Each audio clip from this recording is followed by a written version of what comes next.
इस अध्याय में भगवान हमें आत्मा और शरीर के बीच के अंतर की बात करते हैं। हमारी आत्मा शरीर के परे है और हमें इसे समझना चाहिए। यह हमें सिखाती है कि हमारे शरीर से भी ज्यादा हमारी आत्मा ज्यादा असली है और हमें इसके साथ मिलकर जीना चाहिए। इस अध्याय से हमें यह ज्ञान मिलता है कि कैसे हमारे कर्मों के परिणाम की रचना होती है। श्री कृष्ण हमें बताते हैं कि यह शरीर एक क्षेत्र है, जैसे कि खेत एक क्षेत्र होता है। खेत में हम बीज बोते हैं और उसके सही समय पर फल होता है। इसी तरह हमारे जीवन में भी हम कर्म के बीज बोते हैं और उसका सही समय पर हमें फल मिलता है। इसीलिए शरीर को क्षेत्र कहा गया है। इस क्षेत्र और क्षेत्रज्ञ के ज्ञान को विभिन्न तरीकों से विद्वानों द्वारा व्याख्या किया गया है, जिसमें 5 महाभूत मन, बुद्धि, अहंकार और सभी इंद्रियां शामिल हैं। साथ ही सुख, दुख, चेतना, शरीर, धैर्य और विकार भी इसमें शामिल है। श्री कृष्ण कहते हैं, परम ज्ञान क्या होता है, इसका उत्तर मैं तुझे दूंगा। मानव में कोई भी गुण हो, वह गर्व करने योग्य नहीं होता। हमें किसी भी प्राणी को सताने का कोई अधिकार नहीं है। हमें दूसरों के प्रति क्षमा भाव रखना चाहिए। हमें गुरु की सेवा करनी चाहिए। हमारी मन और वाणी में सरलता होनी चाहिए। हमारे मन और सभी इंद्रियों को पूरी तरह से नियंत्रित होने चाहिए। हमें खुद को किसी भी भावना में नहीं बहने देना चाहिए। हमें संतान, जीवन साथी, घर और धन में मोह नहीं करना चाहिए। हमें अच्छे और बुरे में समान भाव रखना चाहिए और ऐसे लोगों से दूरी बनानी चाहिए जो किसी के साथ स्वार्थपूर्ण होते हैं। हमें एकांतवास में अपने मन को शुद्ध करना चाहिए और हमें परमेश्वर में पूरी तरह समर्पित और ध्यान मग्न रहना चाहिए। हे अर्जुन, अब मैं तुझे परम ब्रह्म के बारे में कहूंगा, जो सर्वव्यापी है। वह सब इंद्रियों के साथ भी इंद्रियों के बिना है और वह निर्गुण होकर भी सभी गुणों के साथ है। वह सभी सजीवों और निर्जीव में है। वह दूर भी है और पास में भी है, लेकिन फिर भी जानने में नहीं आता। वह है ब्रह्म की तरह जीवन उत्पन्न करता है, विष्णु की तरह है, पालन करता है और शंकर की तरह विनाश भी करता है। वह अलग अलग कालों में होते हुए भी एक जैसा लगता है और एक ही काल में भी अलग अलग तरह का होता है। यह माया का भी महामाया है, परम से भी परम है और सब प्राणियों के साथ उनके हृदय में निवास करता है। परंतु इसके बाद भी यह जानने योग्य है कि हे अर्जुन, कि इस प्रकृति और पुरुष का भी कोई आरंभ नहीं है, क्योंकि प्रेम और घृणा और तीनों तरह के गुण यथार्थ, सत, रज और तम भी प्रकृति से ही आते हैं। कार्य और कार्यों को करने वाली इंद्रियां भी प्रकृति से ही उत्पन्न होती हैं। प्रकृति से जन्मा मनुष्य प्रकृति के ही गुणों को भोगता है और इन्हीं गुणों के अनुसार ही उसका जन्म और मरण तय होता है। इस तरह से जो भी मनुष्य इस पुरुष और प्रकृति के ज्ञान को जानता है, वह कर्म करता हुआ भी मुझे प्राप्त होता है और मुझ परमात्मा को हर मनुष्य अपने अलग अलग तरीके से पाता है। और जो मंद बुद्धि होते हैं, वह तो इस ज्ञान को सुनकर और मेरी प्रकृति को जानकर ही वह भी मृत्यु लोक से मुक्त हो जाते हैं। यह अध्याय हमें सिखाता है कि हमारे शरीर के बाहर हमारी आलसी हमारी असली आत्मा है और हमें उसके साथ मिलकर रहना चाहिए। अध्याय 14, गुणत्रय विभाग, योग अर्थात गुणों का महत्व। इस अध्याय में भगवान गुणों के बारे में बताते हैं। सत्व, रजस और तामस के गुण। श्री कृष्ण कहते हैं, हे अर्जुन, अब मैं तुझे संसार के उन 3 गुणों के बारे में बताऊंगा जो आत्मा को शरीर से बांधते हैं और जिन्हें जानकर कोई भी मनुष्य मुझे पा सकता है। यह 3 गुण है, सत्वगुण, रजोगुण और तमोगुण।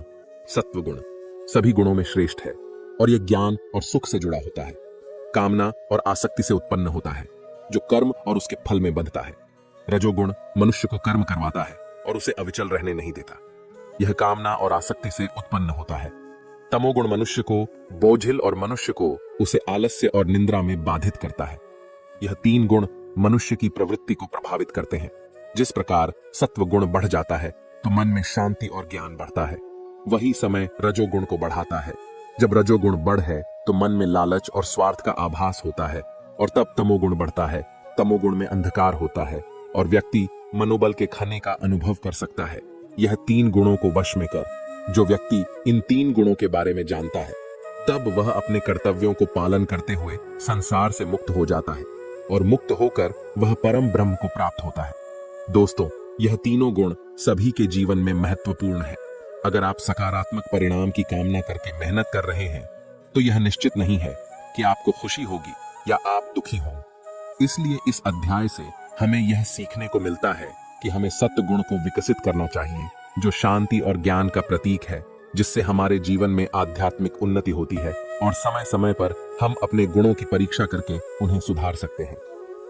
अध्याय 15, पुरुषोत्तम योग। इस अध्याय में भगवान हमें आत्मा की अमृता के बारे में बताते हैं। हमारी आत्मा हमारे शरीर से बड़ी होती है। श्री कृष्ण कहते हैं कि हमारा आत्मा अविनाशी है और इस संसार में हमारे कर्म हमारे भविष्य को प्रभावित करते हैं। हमें इस बारे में जागरूक रहना चाहिए और यह समझना चाहिए कि हमारे कर्मों के परिणाम हमारे अगले जन्म में हमें प्राप्त होते हैं। इसलिए हमें सत्वगुण, रजोगुण और तमोगुण को समझने और उनका संतुलन बनाए रखने का प्रयास करना चाहिए। आत्मा हमें मुक्ति की ओर ले जाती है और हमें अपने कर्मों को सावधानी से चुनना चाहिए ताकि हम सब कुछ सही दिशा में ले जा सके। इसी तरह से हम परम ब्रह्म की प्राप्ति कर सकते हैं और सभी व्यक्ति के अंतर्निहित परमात्मा को पहचान सकते हैं। इस अध्याय से हमें यह सीखने को मिलता है कि हमें सत्व गुण को बढ़ाने का प्रयास करना चाहिए और अपने अंदर के तमोगुण और रजोगुण को कम करने का प्रयास करना चाहिए, जिससे हम अपने जीवन में सफलता और आत्मा की मुक्ति की दिशा में आगे बढ़ सके। अध्याय 16 द्वासुर संपद्विभाषी दवी और असुरी प्रकृति के बारे में बताते हैं।